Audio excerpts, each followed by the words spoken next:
Jadi sains dengan spiritual itu makin bergandengan. Makanya kalau orang belajar spiritual anti sains, tidak mau belajar sains, tidak mau berpikir secara saintifik, ya sudah, cuman merasa paling hebat sendiri, paling benar sendiri, yang lain semuanya salah. Nah, orang yang datang ini menganggap karena dia ini adalah ahli dalam segalanya, ngasih ceramah mantap, dia menganggap dia itu lebih soleh daripada orang yang kerja ini. Karena kita menganggap soleh itu seolah-olah orang yang ngajinya banyak gitu, ke tempat ibadahnya sering, walaupun gak ada gunanya hidupnya, tidak bermanfaat sama sekali, nggak kerja.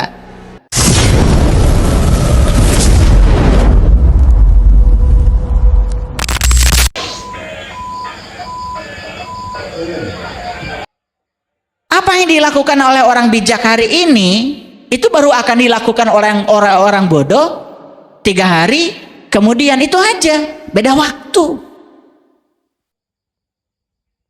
Nah, beda waktu itulah yang menyebabkan beda kesadaran. Itu yang membedakan, kebangkitannya pun berbeda. Paham? Lanjut. Semua orang pernah gagal, setuju? Oke. Sebagian menyerah, setuju?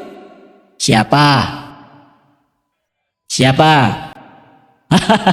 Sebagian bangkit kembali. Makanya di semesta ini cuma 2 kelompok manusia, pecundang dan pemenang.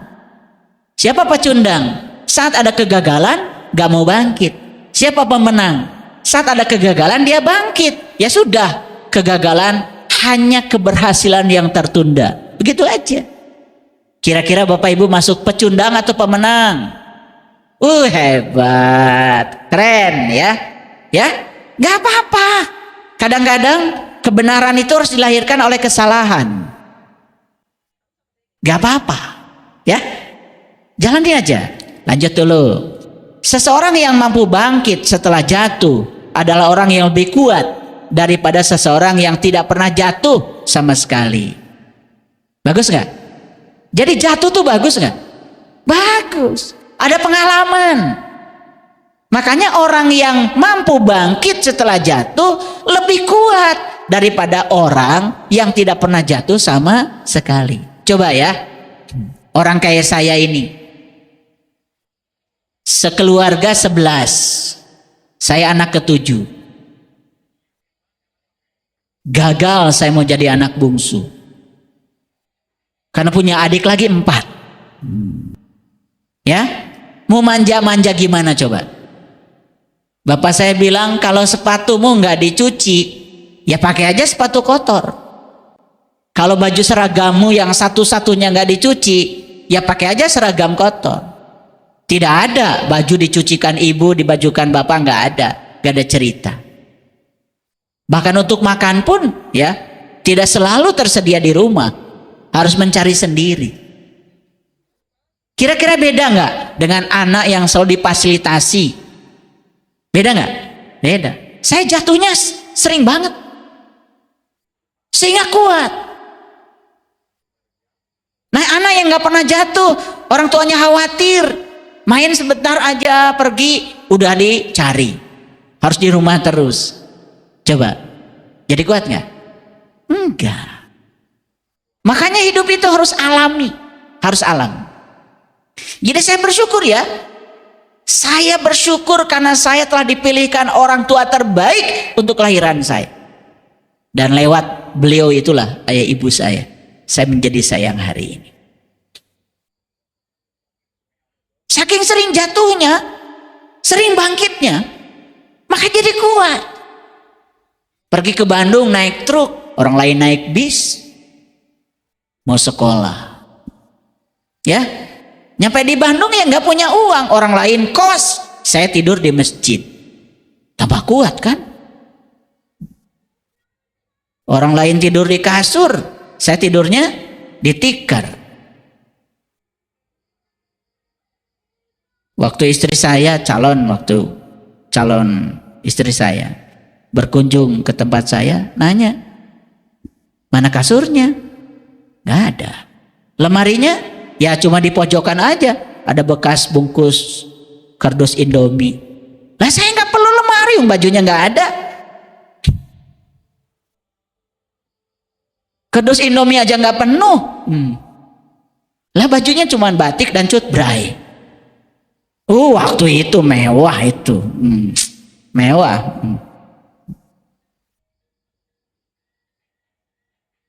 Jadi karena sudah begitu, ya jadi kuat.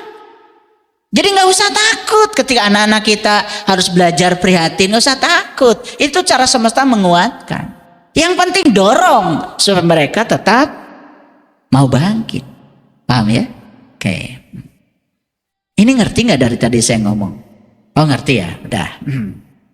Kemenangan sejati bukanlah karena kamu tidak pernah kalah, namun karena kamu sanggup bangkit kembali setiap kali kamu jatuh. Jadi orang yang disebut dengan juara sejati itu bukan gak pernah kalah, tetapi ketika kalah dia bangkit. Ketika kalah dia bangkit, itu jadi juara sejati. Paham ya? Jadi sekarang saya mau nanya sama Bapak Ibu, ada yang pernah gagal? Ada yang pernah jatuh? Bagus gak itu? Baru sekarang bilang bagus kalian itu. Baru sekarang itu bilang bagus, betul nggak? Iya. Nggak sadar-sadar ya. Semua tuh bagus. Itu kebijaksanaan dan cita semesta buatmu. Dan kalau tidak melewati jalan itu, belum tentu kalian menjadi orang-orang yang sekuat hari ini. Belum tentu kalian menjadi orang-orang yang sehebat hari ini. Itu cara semesta sedang memproses kita. Luar biasa. Sekarang bisa melihat gak? Semuanya adalah kebijaksanaan dan cinta kasih Allah. Bisa melihat? Bagus.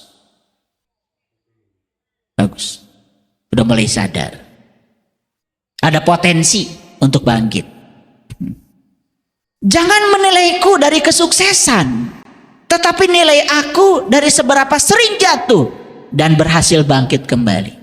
Karena kalau kita lihat orang, biasanya dilihat akhirnya aja. Jadi seperti itu. Prosesnya nggak pernah dilihat.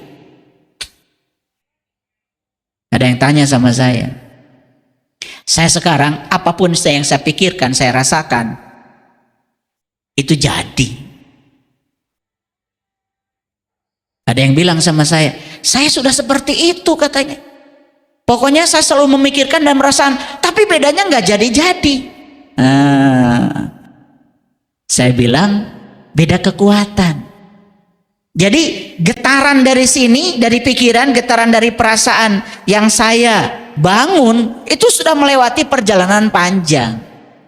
Ya kamu baru aja kasih tahu informasi dari saya. Rasanya sudah sama kok. Saya berpikir begitu, merasa begitu, tapi bedanya kok nggak jadi. Itu karena getarannya belum selaras dengan getaran semesta. Pikiran, perasaan itu energi. Energi adalah vibrasi, energi adalah frekuensi. Itu semua adalah getar. Saya membaca sebuah artikel yang sangat luar biasa. Para ilmuwan di New York, tahu New York? Di mana coba? Ciparai? New York. Di mana kira-kira? Hah? Ilmuwan di New York sudah membuktikan bahwa ternyata cahaya bisa diubah menjadi materi. Mereka sudah berhasil menciptakan akselerator. Akselerator itu dari kata acceleration. Akselerasi itu artinya percepatan. Akselerator itu adalah sebuah alat yang diciptakan orang fisika untuk mempercepat gerakan sebuah partikel sehingga dia memiliki energi yang sangat tinggi, sehingga akan terbentuk dua pasangan yang namanya positron dan elektron. Positron dan elektron yang berpasangan ini ya dengan energi yang sangat tinggi mampu diubah menjadi materi.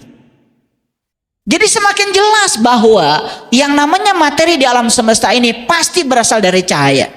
Makanya yang pertama kali Allah ciptakan sebelum Allah menciptakan alam semesta adalah johar awal, nur awal. yang dalam tradisi Islam disebut Nur Muhammad.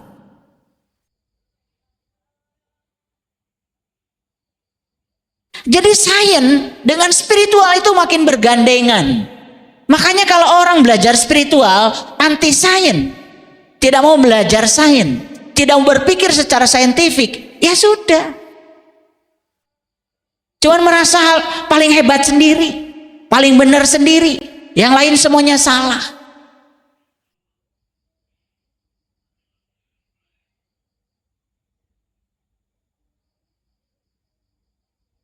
Jadi ada orang kerja, nggak saya ceritakan tempatnya di mana.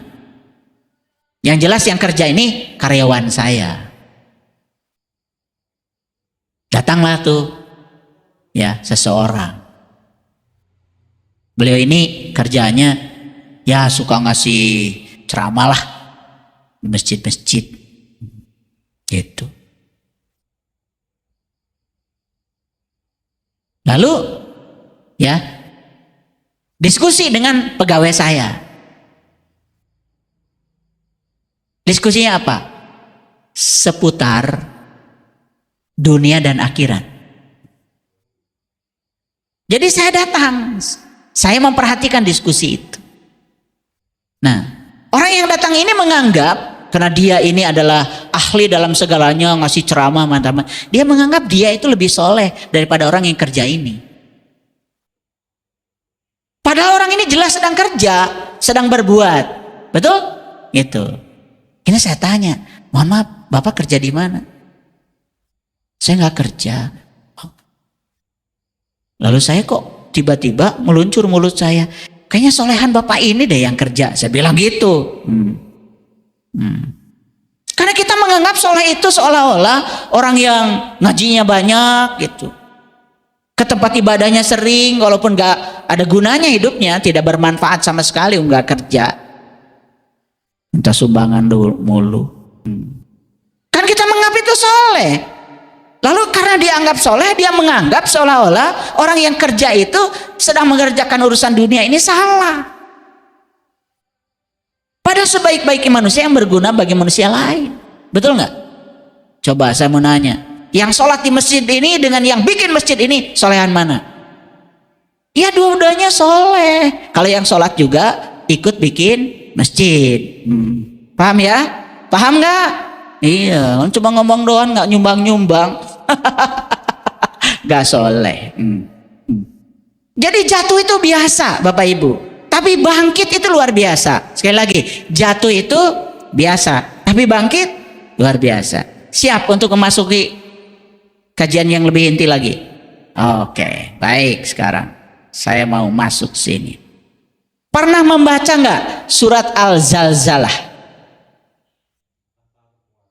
Yang bunyi awalnya itu Iza zulzilatil ardu zilzalaha. Pernah dengar itu? Oke.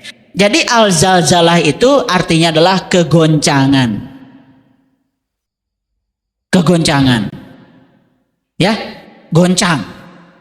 Ya, ada yang mengalami kegoncangan keluarganya, ada yang mengalami kegoncangan ekonominya, ada yang mengalami kegoncangan spiritualnya, ada yang mengalami kegoncangan kesadarannya. Bagus nggak kegoncangan itu?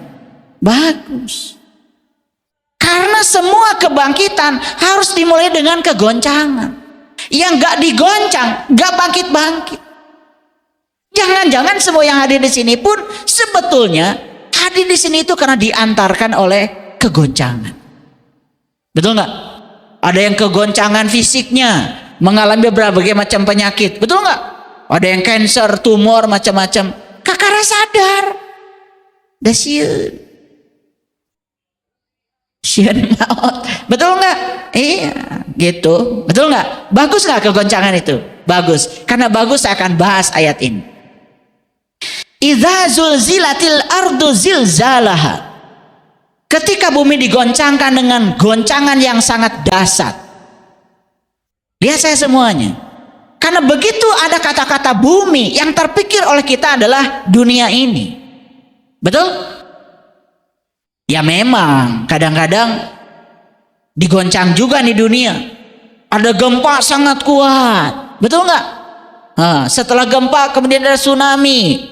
Semua harta kekayaan hancur semua. Ada nggak peristiwa itu? Ada. Dan setelah itu manusia mengalami kebangkitan. Jadi memang kebangkitan itu harus diawali dengan kegoncangan. Kalau begitu kegoncangan itu cinta kasih Allah bukan? Kebijaksanaan Allah bukan? Pernah kalian digoncang? Pernah apa sering? Nerima apa tidak? Nerima apa tidak? Katanya cinta kasih Allah. Jadi cara Allah berbicara kepada kita tuh kadang-kadang harus digoncangkan. Kalau nggak digoncangkan, kitanya nggak sadar-sadar. Kalau getarannya cuma kecil-kecil gitu, nggak sadar. Kadang-kadang harus digoncangkan. Goncangan itu berarti getaran yang sangat dahsyat. Oke, ayo kita lanjutkan. Ketika bumi digoncangkan dengan goncangan yang dahsyat, perhatikan saya sudah sampaikan. Ketika ada kata langit di Quran, pasti bicara alam-alam tinggi. Ketika bicara bumi, pasti bicara alam-alam yang sebaliknya.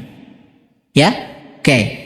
Langit bicara alam-alam ruh, bumi bicara alam-alam fisik. Itu bahasa simbolik di Quran. Karena langit dalam pengertian fisik nggak ada. Saya sampai sekarang belum pernah menyaksikan langit secara fisik. Karena yang ada adalah ruang kosong antar planet. Langit secara fisik sampai sekarang saya belum pernah lihat. Itu yang warna biru bohong. Itu peristiwa dispersi cahaya. Sinar matahari yang datang dari angkasa memasuki atmosfer bumi mengalami proses pembiasan cahaya. Timbul warna biru. Gunung juga. Dari kedekatan kan warnanya nggak biru. Dari jauh warnanya biru. Biru itu tipuan mata. Paham? Naik pesawat yang tinggi ke bawah juga lihat biru. Saking jauhnya. Oke. Jadi kalau berbicara tentang bumi, ini berbicara tentang segala hal yang bersifat materi, bersifat fisik. Oke. Bisa mengerti? Oke. Tubuh fisik bumi? Bumi.